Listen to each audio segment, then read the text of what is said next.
دار تھا ان کا، وہ اپنے ستیلے داماد کے پاس رہی، ساری زندگی انہوں نے گزاری اپنے ستیلے داماد کے پاس، جس کا نام کیا تھا، انہی کے پاس نہیں، انہی کے پاس انتقال ہوا، انہی کے قبرستان میں دفن ہوئی، دمشق میں ان کا مزار بنا۔ کہ یزید کی جو بیوی ہے اس کا نام ہے ام محمد۔ کیا نام ہے؟ ام محمد۔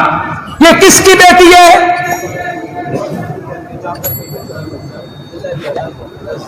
یہ ام محمد کس کی بیٹی ہے؟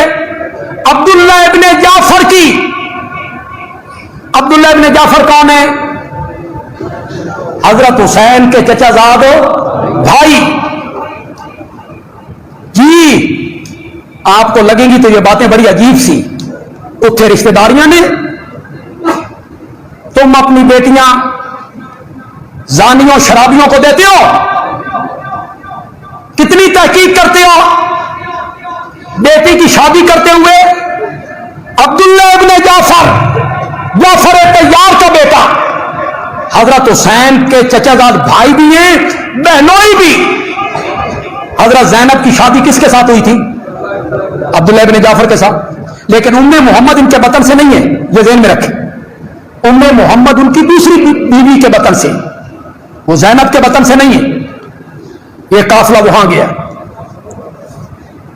عام میں سے جو لوگ تاریخ پڑھتے ہیں، تحقیق کرتے رہتے ہیں، ارباب تحقیق ہے، ایک ہوتے لکیر کے فقیر، اگر تسا کون ہوا کہ یا رسول اللہ لے اللہ، ان کا آگے پیچھے کوئی نہیں، بس تھی کون ہو، اصا یا رسول اللہ لے۔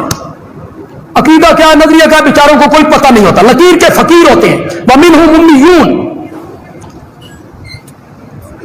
جو عام میں صاحب تحقیق ہے، بندیالوی کی ایک بات کا جواب دے، اس پر ارباب تحقیق غور کریں، خدا کے لیے غور کریں اور مجھے بتائیں کہ حضرت حسین رضی اللہ تعالیٰ عنہ کی ہمشیرہ، بڑی ہمشیرہ سیدہ زینب، اس کا مزار دمشق میں کیوں ہے؟ مطمئن کرو ہمیں، حضرت زینب کہاں دفن ہے؟ بولو یار، اور زور سے بولو، کہاں دفن ہے؟ اور دمشق میں بھی بنو امیہ کے قبرستان میں۔ جی کس قبرستان میں دفن ہے؟ ہمیں بتاؤ، اس کی وجہ بتاؤ۔ حضرت زینب کا مزار کہاں ہے جی؟ کس قبرستان میں؟ ہمیں مطمئن کرو، حضرت زینب مدینے کیوں نہیں گئی؟ دمشق میں کون رہتا تھا؟ کون رشتہ دار تھا ان کا؟ وہ اپنے ستیلے داماد کے پاس رہی، ساری زندگی انہوں نے گزاری اپنے ستیلے داماد کے پاس، جس کا نام کیا تھا، انہی کے پاس نہیں، انہی کے پاس انتقال ہوا، انہی کے قبرستان میں دفن ہوئی، دمشق میں ان کا مزار بنا۔ گزشتہ تقاریر میں آپ کے سامنے تفصیلاً اپنی کم علمی کے اعتراف اور دہلیز سیدہ سے مانگی خیرات پہ اعتماد کے ساتھ میں نے مکمل کوشش کی کہ آپ کے سامنے اموی کرداروں کو، عباسی کرداروں کو اور امامت کو اجاگر کیا جائے۔ اگر ہم تاریخ میں تھوڑا پیچھے جائیں تو رسول کے دادا حضرت عبد مناف، متوجہ میری جانب رہی ہے، یہ شجرہ رسول، یہ رسول کا، کیونکہ خدا نے قرآن میں دو شجروں کا ذکر کیا، ایک شجرہ خبیثہ اور ایک شجرہ طیبہ، اور یہ ضروری ہے کہ اگر شجرہ طیبہ ہے تو پھر شجرہ خبیثہ بھی ہے۔ شجرہ طیبہ کی خدا نے وضاحت کی ہے کہ اس کی اصل توحید کے ساتھ ملی ہوئی ہے، اس کی شاخیں آسمان تک جا رہی ہیں۔ تمام مفسرین نے لکھا کہ شجرہ طیبہ سے مراد یہ اہل بیت ہے، یہ آئمہ اطہار ہے۔ اگر شجرہ طیبہ یہ ہے تو پھر اس کا مطلب ہے کہ شجرہ خبیثہ بھی وہ ہوگا جو ہر دور میں ہر دور کے امام کے سامنے آیا ہوگا۔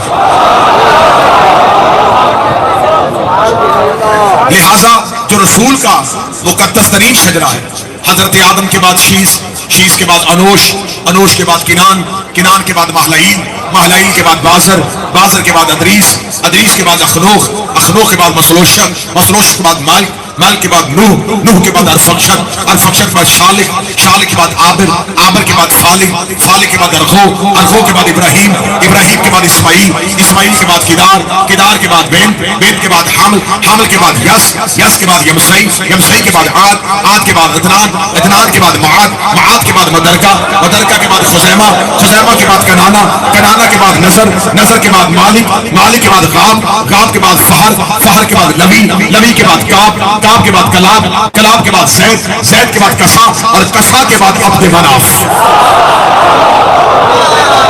یہ میں نے شجرہ پڑھا جو رسول کا مقدس ترین شجرہ ہے، جس کی شاخیں آسمان پہ ہیں اور جس کی جڑیں جو ہیں وہ توحید کے ساتھ ملی ہوئی ہیں۔ جب رسول کا شجرہ بالکل تاریخی اعتبار سے مجلس ہے کیونکہ شب عاشور ہے، آج آپ بالکل بے شک داد تحسین نہ دیں، لیکن موضوع کو میں مسلسل کرنا چاہوں گا۔ جب حضرت عبد مناف پہ آ گیا یہ شجرہ پہنچتا ہے تو اب تاریخ کہتی ہے کہ حضرت عبد مناف کے ہاں 2 بچوں کی ولادت ہوئی۔ تو جو میری طرف رکھیے، حضرت عبد مناف کے ہاں چھڑی چھوڑ گیا 2 بیٹوں کی ولادت ہوئی۔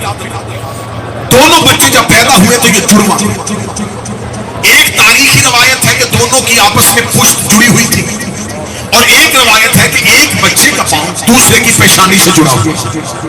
ان دونوں بچوں کو تلوار کے ذریعے علیحدہ کیا گیا۔ جب تلوار کے ذریعے علیحدہ کیا تو اس دور کے بزرگوں نے کہا کہ ان دونوں بچوں کے درمیان تلوار ہمیشہ رہے گی اور ان دونوں خاندانوں کے درمیان ہمیشہ عداوت چلے گی۔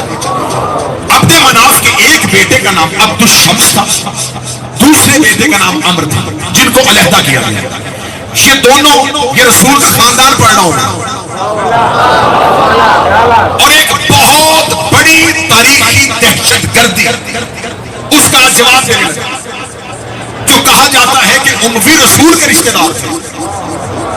آج اس کا جواب میں کربلا سے اس منبر سے دینے لگا ہوں کہ حقیقت میں اموی کون تھے جنہیں شجرہ طیبہ سے ملانے کی کوشش کی جا رہی ہے۔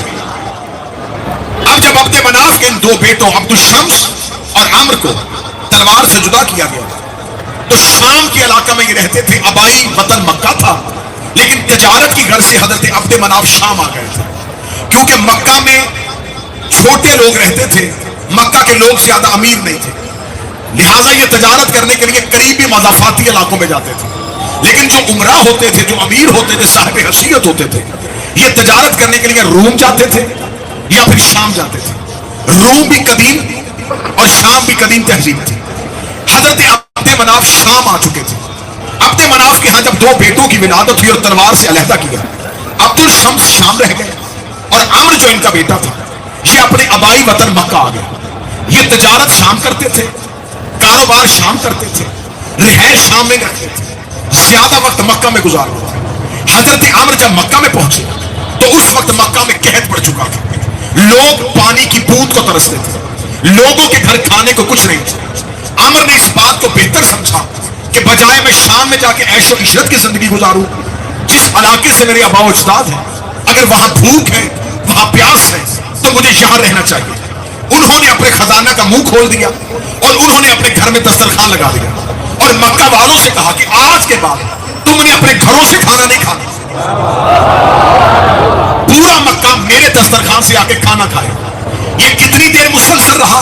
4 مہینے مسلسل اہلیان مکہ عامر کے گھر سے کھانا کھاتے رہا۔ جب پہلے دن دعوت کا اہتمام ہوا تو دعوت کا اہتمام کیا تھا، عامر نے اونٹ ذبح کروائے، اونٹوں کا گوشت بنایا، ان کے شوربے میں روٹی بھگوئی۔ یہ آج بھی ڈش جتنے عربستان کے ملک ہیں، عربوں کے، اسے فرید کے نام سے یاد کیا جاتا ہے، آج بھی یہ عربوں کی پسندیدہ ڈش ہے۔ امن نے گوشت کے شوربے میں روٹی بھگو کے پیالے بھر بھر کے مکے والوں کے آگے رکھے۔ اس دور میں اس ڈش کا نام تھا ہوش، اور جو بانٹتا تھا اسے ہاشم کہتے تھے۔ اب یہ جو حضرت ہاشم رسول کے دادا تھے، ان کا نام ہاشم نہیں تھا، ان کی صفت ہاشم تھی۔ ہاشم کہتے ہیں ہوش کھلانے والا، شوربے میں بھگوئی روٹی کھلانے والا، اور یہ صفت ان میں ایسی آئی کہ سارے سخی بھی ہوئے اور سارے ہاشمی بھی ہوئے۔ ان کی سخاوت اس ہاشم کی وجہ سے. اب بات کو آپ نے تاریخی اعتبار سے سننا. عبد الشمس شام رہ چکے تھے, عمر مکہ. اب عبد الشمس جو بڑے بھائی تھے ان کا جوانی میں انتقال ہو گیا. تاریخی روایات 30 یا 40 سال کی عمر کے درمیان ان کا انتقال ہو گیا. ان کی اولاد نہیں تھی. انہوں نے غلام پالا ہوا تھا. وہ غلام آخری وقت تک ان کی خدمت کرتا رہا کیونکہ چھوٹا بھائی مکہ میں رہتا تھا. تو عبد الشمس اپنے تجارتی تمام امور اپنے غلام کے حوالے کیے کہ جب تک میرا بھائی واپس نہ آئے, اگر میں مر جاؤں تو میرے تجارتی امور کو تم نے اپنی زیر نگرانی کرنا.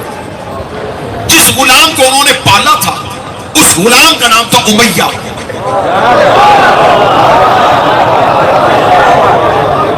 کیونکہ آج مجھے موضوع کو مکمل کرنا ہے تو اس لیے میں بڑی جلدی سے تاریخ آپ کے سامنے پڑھ رہا ہوں. یہ بیٹا نہیں تھا, یہ غلام تھا. اور عربوں کے ہاں بھی ناصر شاہ صاحب یہ طریقہ کار تھا کہ عرب غلام کو بھی بعض اوقات اس کا بیٹے کے نام سے منسوب کر دیتے تھے. اب جب حضرت ہاشم, کیونکہ میں عمر نام نہیں لوں گا, ہاشم نام, اب جب ہاشم شام پہنچے تو پتا چلا کہ میرے بھائی کا انتقال ہو چکا ہے. انہوں نے کہا سامان تجارت, ان کا کاروبار کس کے پاس ہے؟ ان کا غلام امیہ دیکھ رہا ہے. انہوں نے اس غلام سے کہا کہ میرے بھائی کا جتنا بھی کاروبار اور بزنس اور تجارت ہے وہ میرے حوالے کر. اس کا نہیں, کیونکہ انہوں نے مجھے بیٹا کہا تھا لہذا وہ میرے نام لکھ کے, اس کا میں نگران ہوں. اب حضرت ہاشم اتنے بڑے تاجر تھے کہ انہیں اس سامان سے کوئی غرض اور غایت نہیں تھی, لیکن امیہ سے ہاشم کی دشمنی چل پڑی. اب جناب ہاشم شام رہے. جناب ہاشم کا ایک چھوٹا بھائی تھا مطلب. ہاشم کے ہاں بیٹے کی ولادت ہوئی تو ہاشم نے اپنے بھائی مطلب سے کہا کہ کیونکہ امیہ میرا دشمن بن گیا ہے, میں نہیں چاہتا کہ میرے مرنے کے بعد یہ میرے بیٹے کو اذیت ہے, تو لہٰذا تو میرے بیٹے کو لے کے مکہ چلا جا. مکہ ہمارا خاندان آباد ہے, وہاں میرا بیٹا محفوظ رہے گا. ہاشم کا چھوٹا بھائی مطلب حضرت ہاشم کے بیٹے کو گود میں اٹھا کے اونٹ میں بیٹھ کے مکہ کی طرف چلا گیا. جب مکہ میں پہنچا تو مکہ والوں نے ہاشم کے بیٹے کو نہیں دیکھا تھا, ہاشم کے بھائی مطلب کو جانتے تھے. انہوں نے مطلب کی گود میں بچہ دیکھا تو اسے کہا عبد المطلب, یعنی مطلب کا غلام. اصل نام عبد المطلب نہیں تھا, اصل نام تھا شیبۃ الحمد. جو کہتے ہیں نبی کا خاندان مسلمان نہیں تھا, یہ کیسا کافر خاندان تھا؟ کوئی عبداللہ ہے, کوئی شیبۃ الحمد ہے. تاریخ سمجھ میں آ رہی ہے؟ بڑی جلدی جلدی صدیوں کا سفر لمحوں میں کروانے لگا. اب عبد المطلب جو ہے حضرت ہاشم کے بیٹے, یہ مکہ آ کے آباد ہوئے. آباد بھی نہیں ہوئے, انہوں نے خانہ کعبہ کا نظام اپنے ہاتھ میں لے لیا. یہ حاجیوں کو کھانا کھلاتے تھے. یہ وہی عبد المطلب ہے, میں ایک تاریخی حوالے سے یاد کروا دوں. جب ابرہا خانہ کعبہ کو گرانے کے لیے آیا تھا تو اس نے آتے ہی حضرت عبد المطلب کے اونٹ پکڑ لیے تھے. اور یہ ہاشمیوں کا طریقہ کار تھا کہ یہ اپنے اونٹوں کے گلے میں کلاتا نہیں ڈالتے تھے. اونٹوں کے گلے میں, تو میری طرف یہ اونٹوں کے گلے میں, آواز پیچھے تک آ رہی ہے جی, بس پیچھے تک آ رہی ہے. میں جلدی کروں کیونکہ بہت زیادہ دیر ہو گئی ہے.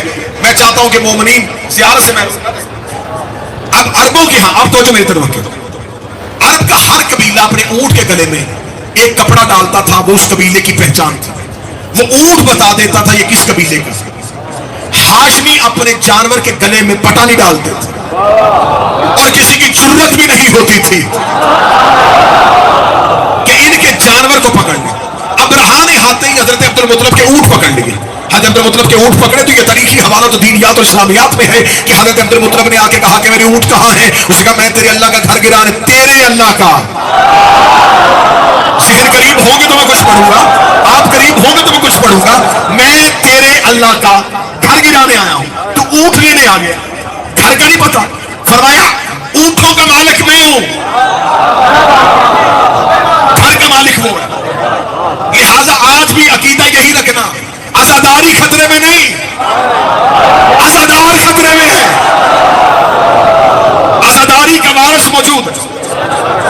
اب حضرت عبد المطلب جن کا نام شیبۃ الحمد تھا اور کنیت کے حوالے سے عبد المطلب مشہور ہوئے تھے, یہ مکہ میں بیٹھ گئے. کہانی پوری یاد آ رہی ہے جی. اب وہ جو امیہ شام میں رہ گیا تھا, اس نے شام میں ایک بد کردار اور بدکار عورت سے شادی کی. اس کے ہاں سے اس کی 2 اولادیں, ایک بیٹا ایک بیٹی. بیٹے کا نام تھا حرب, بیٹی کا نام تھا ام جمیل. اب یہ ام جمیل جو تھی یہ آ گئی ابو لہب کے گھر, یہ بن گئی ابو لہب کی زوجہ. رسول کا گھر ابو لہب کے گھر کی دیوار ایک تھی. یہ وہ ملعونہ عورت تھی جو اپنے گھر کا کوڑا رسول کے گھر میں پھینک اور جناب خدیجہ کو اذیت دیتی تھی اور ابو لہب رسول کو اذیت دیتے تھے. اللہ کو ان سے اتنی نفرت تھی, اللہ نے ان دونوں شوہر اور بیوی کی مذمت میں پوری صورت بھیجی. تبت یدا ابی لہب وتب, اے ابو لہب تیرے ہاتھ ٹوٹ جائیں. اور اس کی بیوی کے لیے وہ امرأتہ حمالۃ الحطب, اور وہ عورتیں جو لکڑیاں ڈھوتی ہیں. امیہ کی بیٹی کو قرآن میں لکڑیاں ڈھونے والی عورت کہا گیا ہے. اب اگر کوئی بندہ کہے کہ نہیں یہ تو رشتہ دار تھے اور آپ نے کربلا میں بیٹھ کے کہہ دیا کہ یہ غلام تھے, میرے پاس دلیل ہے اور میں کربلا میں بیٹھ کے دلیل دینے لگا ہوں. 3 جگہوں پہ اہل بیت نے انہیں غلام زادے کہا ہے. پہلی دلیل جب فتح مکہ میں ابو سفیان رسول کے پاس آیا تھا, رسول نے کہا جا غلام کی اولاد میں نے تجھے آزاد کیا. دوسری بار حاکم شام نے کہا تھا اے علی میرے مقابلے پہ سوچ کے آنا, میرے پاس بہت بڑا لشکر ہے. علی نے جواب دیا تھا طلحہ بن عدی کے ہاتھ میں, علی نے کہا جا اس سے کہہ دینا غلام زادوں کا امام زادوں سے کیا مقابلہ. اور تیسری جگہ سیدہ عالیہ نے دمشق کے دربار میں کھڑے ہو یزید سے کہا تھا یبن عبد القاف, اور ہمارے آزاد کردہ غلام کے بیٹے. تو یہ میرے پاس 3 دلیلیں ہیں کہ اگر یہ خونی رشتہ دار ہوتے تو نہ رسول غلام زادہ کہتا, نہ علی غلام زادہ کہتا, نہ شہزادی غلام زادہ کہتی. یہ ہاشمیوں کے رشتہ دار نہیں تھے, یہ نسل امیہ میں سے تھے. بات یہاں تک پہنچ گئی آپ کے ذہن میں. اب امیہ کی نسل سے میں نے آپ کی حاکم شام تک تاریخ آپ کو پوری سنا دی. حاکم شام آیا, حاکم شام کے بعد یزید آیا. 3 سال 4 ماہ یزید کی حکومت کا دور رہا. یزید کے بعد اب تخت پہ کون آ گیا؟ مروان بن حکم, جس کو رسول نے باپ سمیت مدینے سے نکالا تھا. مروان بن حکم کے بعد اس کا بیٹا عبد الملک بن مروان آ گیا. عبد الملک بن مروان کے بعد ولید بن عبد الملک, ولید بن عبد الملک کے بعد ہشام بن عبد الملک, ہشام بن عبد الملک کے بعد سلمان بن عبد الملک, سلمان بن عبد الملک کے بعد یزید بن عبد الملک, یزید بن عبد الملک کے بعد اور ابن عبد العزیز آیا جس نے فتح اولاد فاطمہ کو واپس کیا تھا. ہم صرف گندے کردار نہیں بتائیں گے, اگر کسی نے اچھا بھی کیا ہے اس نے فتح اولاد محمد کو واپس کیا. عمر بن عبد العزیز کا دور جاتا ہے. عمر بن عبد العزیز کے دور کے بعد منصور دوانکی آ جاتا ہے. منصور دوانکی کے بعد ہارون رشید آ جاتا ہے. ہارون رشید کے بعد مامور رشید آ جاتا ہے. مامور رشید کے بعد مہدی عباسی آ جاتا ہے. مہدی عباسی کے بعد ہادی عباسی آ جاتا ہے. پھر معتصم باللہ آ جاتا ہے. پھر محسن باللہ آ جاتا ہے. پھر محسن باللہ آ جاتا ہے. پھر متوکل آ جاتا ہے. پھر معتمد آ جاتا ہے. ادھر خلافت کہاں سے چلی اور کہاں بھی آ گئی. ادھر عبد مناف کے بعد عبد المطلب آ جاتا ہے. عبد المطلب کے بعد عبداللہ آ جاتا ہے. عبداللہ کے ساتھ ابو طالب آ جاتا ہے. عبداللہ سے محمد آ جاتا ہے. ابو طالب سے علی آ جاتا ہے. ابو طالب کا بیٹا ہوتا ہے, محمد کی بیٹی ہوتی ہے, دونوں کی آپس میں شادی ہوتی ہے. ادھر سے حسن آ گیا, ادھر سے حسین آ گیا, ادھر سے سجاد آ گیا.